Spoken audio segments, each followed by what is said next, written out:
Breaking news కలియుగ ప్రత్యక్ష దైవంగా భావించే వెంకటేశ్వరుని ఏడుకొండల ప్రాంతం అపవిత్రమైపోతుంది. పవిత్ర పుణ్యక్షేత్రం తిరుపతిలో పబ్ కల్చర్ మొదలైంది. DJ sounds, disco lights, liquor డాన్స్లతో రహస్యంగా పబ్ ఏర్పాటు చేసుకున్నారు. పగలు రెస్టారెంట్ గా, రాత్రిపూట పబ్ నడుపుతున్నారు నిర్వాహకులు.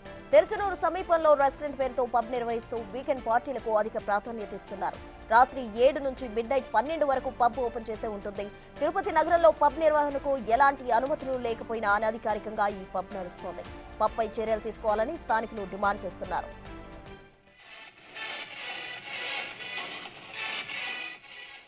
తిరుపతిలో పబ్ కల్చర్ పై స్పందించారు జిల్లా ఎస్పీ సుబ్బరాయుడు. తిరుపతిలో పబ్ నిర్వహణకు ఎలాంటి అనుమతులు లేవన్నారు. ఎక్సైజ్ శాఖతో అనుసంధానం చేసి బాధ్యులైన వారిపై చర్యలు చేపడతామన్నారు ఎస్పీ. తిరుపతి ఒక ఆధ్యాత్మిక నగరం. ఇప్పుడే ఒక సమాచారం, ఒక పబ్బు అశ్లీలంగా నడిపారని చెప్పి సమాచారం స్క్రోల్ అవుతోంది. దీనిపై ఖచ్చితంగా విచారించి తగిన చర్య తీసుకోవడం జరుగుతుంది. పోలీసు వారు ఎటువంటి పబ్బులకి పర్మిషన్ ఇవ్వలేదు. అండ్ ఎక్సైజ్ వారితో ఒకసారి కోఆర్డినేట్ చేసుకొని వారితో ఏమైనా పర్మిషన్స్, మామూలుగా నార్మల్ పర్మిషన్స్ ఉండి ఇవి వైలేట్ ఏమైనా చేస్తుంటే వారిపై ఖచ్చితంగా కఠిన చర్య తీసుకోవడం జరుగుతుంది.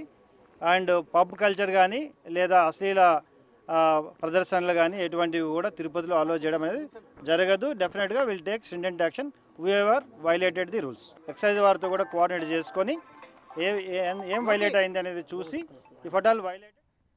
తిరుపతిలో పబ్ కల్చర్ కు సంబంధించి పూర్తి వివరాలు మా ప్రతినిధి దామోదర్ అందిస్తారు. దామోదర్, ప్రస్తుత తిరుచానూరు సమీపంలోని ఫైర్ అండ్ పీస్ట్ పేరుతో ఒక హోటల్ నిర్వహణ కొనసాగుతుంది. రెస్టారెంట్గా ప్రారంభమైంది. అయితే ముందుగానే ఇక్కడ పబ్ ఏర్పాటు కోసం ముందుగా ఏదైతే నిర్మాణం మొదలుపెట్టినప్పుడే అందుకు అనుకూలంగా నిర్మాణం కూడా చేపట్టారు. దీంతోపాటు వీకెండ్స్లో ఇక్కడ పార్టీలు చేయడం మొదలుపెట్టారు. ముఖ్యంగా ఏదైతే ఎక్సైజ్ శాఖ నుంచి 5,200 రూపాయలు ఎక్సైజ్ శాఖకు ఏదైతే రుసుము చెల్లించి వారానికి ఒక 2 రోజుల పాటు గెట్ టుగెదర్ పేరుతో నిర్వహణ చేస్తున్నారు. అయితే గెట్ టుగెదర్ కోసం 5,200 రూపాయలు రుసుము చెల్లించాము, దీనికి మద్యం తాగడానికి అనుమతి ఈ విధంగా తెచ్చుకున్నాం చెప్పుకుంటూ ఏదైతే ఎంట్రీ ఫీజు 1,100 రూపాయలు ఎంట్రీ ఫీజు పెట్టారు. ఒక మద్యం రేట్లు కూడా ఏదైతే బయట 200, 180 రూపాయలు ఉన్న బీర్ ధరను ఏకంగా 600 రూపాయలు అక్కడ రేటు పెట్టి అమ్ముతున్నారు. ముఖ్యంగా ఈ విధంగా ప్రతి శని ఆదివారాల్లో గెట్ టుగెదర్ పేరుతో ఇటు ఎక్సైజ్ శాఖతో అనుమతులు తెచ్చుకోవడం, డీజే సౌండ్స్తో పెద్ద ఎత్తున హోరెత్తిస్తూ ఇటు పబ్ కల్చర్ లాగా అక్కడ ఏర్పాటు చేసిన పరిస్థితి. దీంతో అక్కడికి వెళ్ళిన యువకులు డ్యాన్సులు చేయడంతో పాటు అశ్లీలంగా వ్యవహరిస్తున్నారంటూ ఫిర్యాదు వచ్చినప్పటికీ ఇప్పటి వరకు ఈ విషయం బయటికి రాకపోవడంతో అందులోకి వెళ్ళిన ఓ యువకుడు ఆ వీడియో తీసి సోషల్ మీడియాలో పెట్టడంతో ఇది పెద్ద ఎత్తున వైరల్ అవుతుంది. మొత్తం మీద ఈ ఘటన గురించి ఎస్పీ సీరియస్గా స్పందించారు. ఎక్సైజ్ శాఖ ఏ విధంగా అనుమతులు ఇచ్చిందో తెలుసుకుంటాం.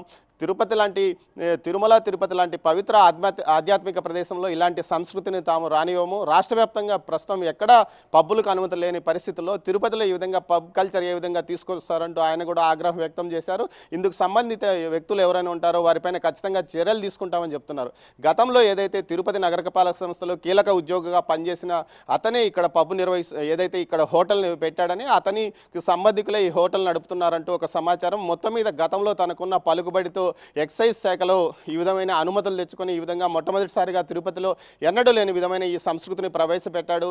దీనిపైన పూర్తి స్థాయిలో ఏదైతే హిందూ సంఘాలతో పాటు స్థానికులు కూడా అభ్యంతరం వ్యక్తం చేస్తున్నారు. తిరుచానూరు ఏదైతే పద్మావతి అమ్మవారి ఆలయానికి వెళ్ళే దారిలో ఏర్పాటు చేసిన ఈ రెస్టారెంట్ పబ్బు ఏదైతే వీకెండ్స్లో శని ఆదివారాల్లో ఆ ప్రాంతంలో ఉన్న ఏదైతే స్టే హోముల్లో ఏదైతే బస్ చేసేవారు కూడా అనేక ఇబ్బందులు ఎదుర్కొంటున్నారు. అంత హోరెత్తిన సౌండ్స్ కూడా వస్తున్నాయని ఫిర్యాదులు కూడా చేసినట్లు తెలుస్తుంది. మొత్తం మీద ఈ విషయం మీద పోలీసులతో పాటు ఎక్సైజ్ శాఖ కూడా అసలు విషయం తెలిసింది. ఎక్సైజ్ శాఖ అధికారులు ప్రభుత్వానికి ఆదాయం వస్తుంది కదా అన్న రీతిలో మాట్లాడినప్పటికీ అసలు విషయం తెలుసుకొని పైనుంచి చీవాట్ల పడడంతో ఏదైతే ప్రభుత్వంలోనే పెద్దల నుంచి చీవాట్ల పడడంతో వారు కూడా సైలెంట్గా ఉండిపోయినట్టు తెలుస్తుంది. మొత్తం మీద ఈ విషయంలో అసలు ఎలా జరిగింది, పర్మిషన్లు ఎవరిచ్చారు, దీనికి సంబంధించిన కారకులు ఎవరు అన్న విషయం మీద కూడా ఒక దర్యాప్తు చేయమని పోలీసులను ఆదేశించినట్టు తెలుస్తుంది. Prasuna. Right Damodar, thank you.